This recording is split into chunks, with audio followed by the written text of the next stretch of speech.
Hi, welcome to the third session of text to SQL production failure use case. Till date, we have discussed about the problem statement, how we came up with the 3 root cause analysis, and also we came up with the system design architecture. There we have introduced one validator agent validation layer which validates the SQL query generated before it is passing to the execution layer with the help of proper context informations. That context will contain about the table, DB informations, environment information, domain information specific to that table. What is the description? What is the usage policy? All this will be declared in the context layer. And then if that after the post validation, if the query comes that no, that is not correct, then before going to the execution layer, it will be routing to the respective layer, and it will get corrected, and then it will go to the execution layer. So now in this session we are going in detail with the code base and try to understand try to simulate where was the failure scenario, and after updating our system architecture, how those specific failures are getting fixed. So as I had already mentioned that this specific use case is for AI engineers who are ambitious to take their career to the next level as senior AI engineer. And the basic thing, they have to understand what is the problem, how to simulate the root cause analysis, come up with the number of defects where these are getting raised with the help of some kind of root cause analysis, simulation design, all those stuffs, and come up with the system design architecture. Coding, they have to come up with a low level design. Okay, what are the different files are required, and so that the complete traceability from starting to end, they can trace it. Okay, this is the input and what is the output to the next layer, whether that is going properly validating to the next layer, and final response is getting generated.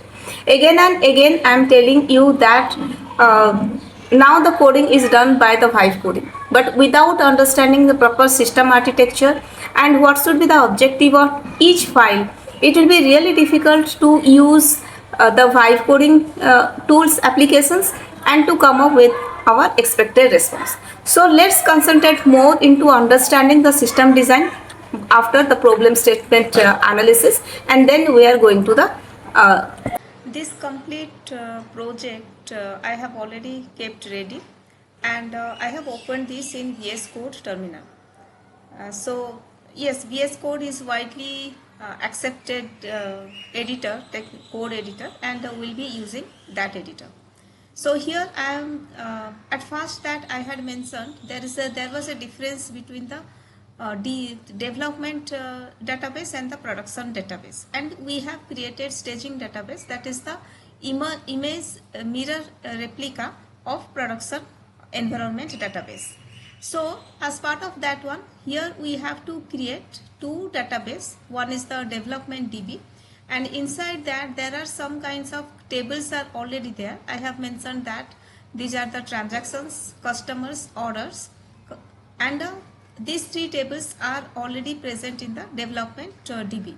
So here I have given few create tables commands and insert data .sql commands.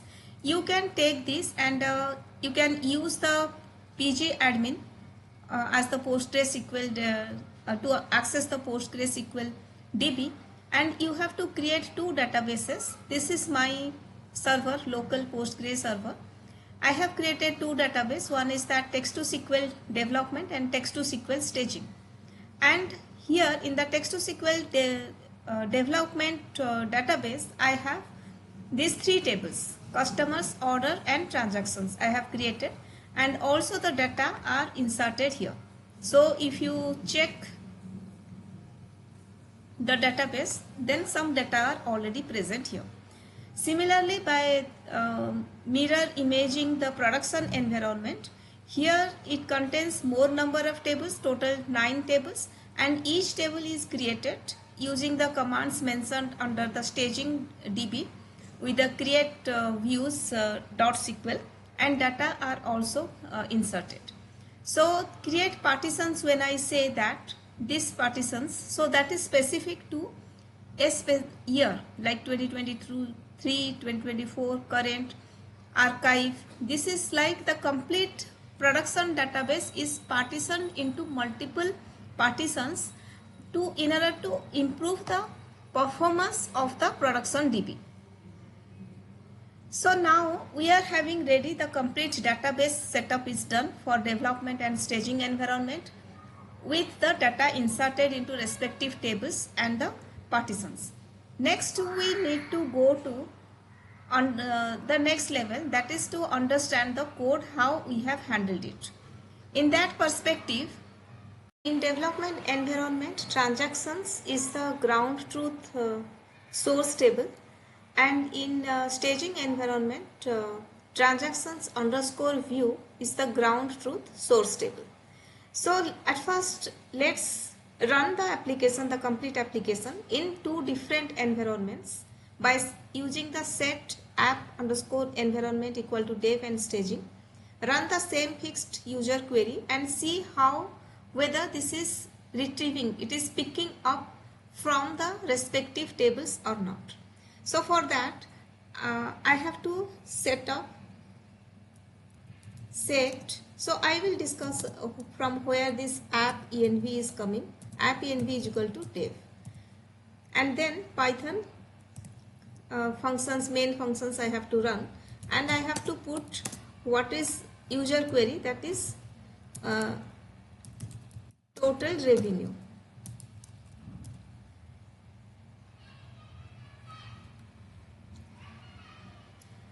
So it's generated the SQL query from the sum of amount from the transactions table. If that is correct. If I do app, if I set app env equal to staging, then I have to rerun the main functions and I have to ask the same questions. What is total revenue?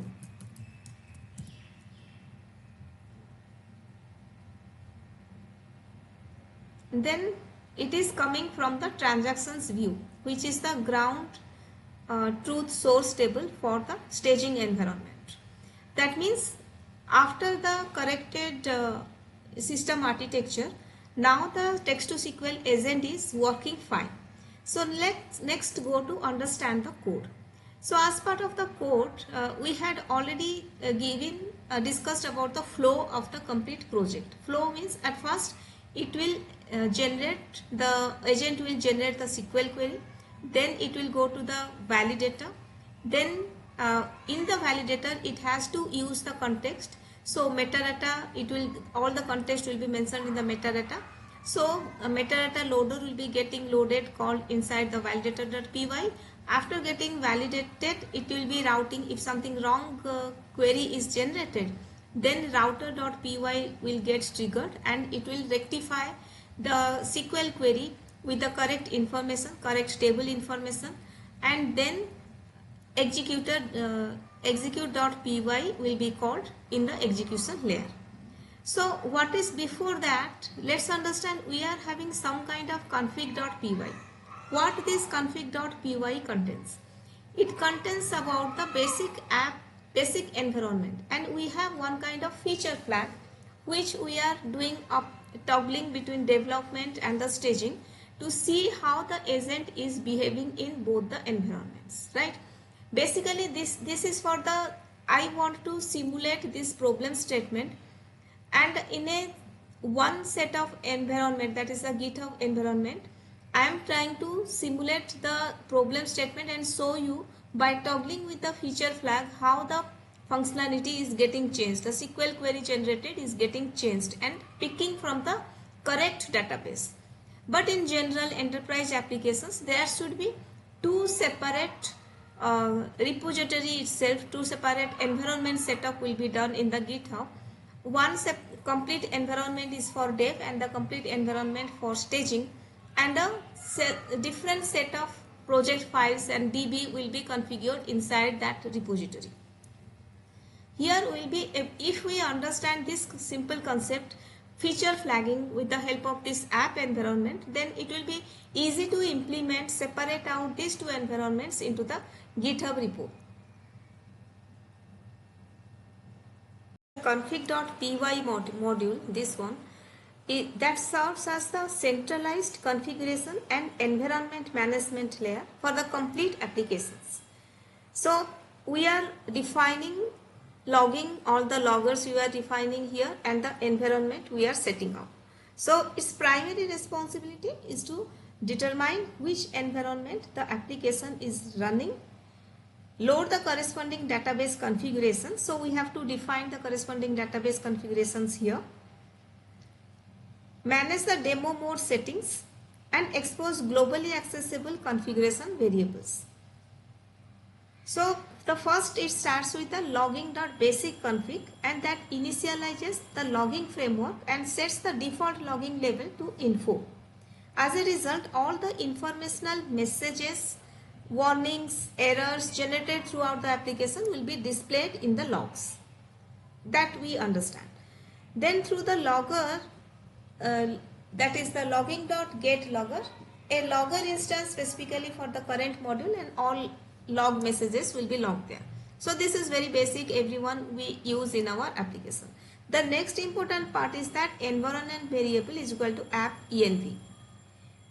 This constant defines the environment variable name used to determine the active application environment. When we set during our testing, we said that set app underscore env is equal to dev. That means that is active now. So the application, this program will consider all the configuration, all the table related to set for this development environment in order to answer the user query. When this is toggled to, and how this will be toggled between the environments, through this app underscore env. Okay, so when the demo, this is one demo mode var is equal to demo mode, this constant specifies the development, the environment variable used to control the demo mode behavior. So demo mode means it reads the value from the demo mode environment variable and converts it to the lower case to ensure case insensitive processing. When the demo mode is equal to unsafe, unsafe means that creates a boolean flag indicating whether the application is running in unsafe demo mode. Unsafe demo mode is to just to demonstrate you the failure scenario where the validation checks may be bypassed and the direct table access may be allowed. So when that is unsafe. So if, for example, if the demo mode is equal to unsafe returns true, while demo mode actually that is completely blank, then that will return as false. So unsafe mode means failure scenario in order to simulate the failure scenario conditions. So that will be tested there. And here the next part is that databases, all the development informations we have mentioned there, staging DB informations, the port, user ID, password, everything we have mentioned there. Get environments means we have to get the environments from above os.getEnv. This function determines the active runtime environment. The logic is like that: read the app underscore env and use from here app underscore env, it will read. Use the default. If something is missing, nothing is there, then by default dev will be there. Validate the environment, all these DB informations, all this information validate and return the active environment. This function then validates whether environment exists in the database configuration. If app, for example, app underscore env is equal to prod, that we have not done. We are only having dev and staging. So in that case, it will give some kind of value error because we are only having these two environments are supported. Okay, active environment. The next part is this active environment and get environment. This statements executes the environment selection logic during the application startup. Okay, so dev and staging that we are putting, that it is considering, it is retrieving that environment during the startup of the application. The db config, and this variable actually retrieves the database configuration corresponding to the selected environment, database connections, and the logging information related to that environment. Here we have used if each unsafe mode, that means that blocks the handles unsafe demo mode, else if the demo mode. So when the demo mode is equal to unsafe, the application logs is equal to warning. It will log the warnings. Demo mode is equal to unsafe, validator bypass, and direct table access enabled. So what is the role of the validator? It has to validate whether the correct database tables are selected in the generated SQL query and specific to that environment. And when unsafe mode is there, then it bypasses that validator. When safe mode is there, then it will include the validator, so that overall configuration flow, how it happens: application starts up, read the app underscore env, validate the environment, load the database configuration, read the demo mode, determine the demo mode flags, and initialize global config variables. So it exposes active environment, whether dev or stage, db config, what is the db configuration, here we have already defined corresponding to that environment. And then each unsafe demo is true or false. If it is unsafe demo is true, then it will ignore the validator.py, and after that application is ready, right? So this is the functionality of this config.py. In a summary, what we can say is that this module acts as the application configuration management layer. It centralizes the environment selection, database configuration, demo mode controls. Why this demo mode? Just to simulate the issue. So you can also do in similar way. Startup validation, global runtime settings, all those, this is a kind of environment setup, that config.py. Generally in enterprise applications, what we do, .env, there must be some kind of .env file, and there we used to set up what is the environment for that one, whether development or the staging, and which environment is the server is dev. There should be corresponding environment. If dev, then dev server will be considered for that one, .env. So we are replicating that specific feature here through this config.py file and simulating the complete failure story.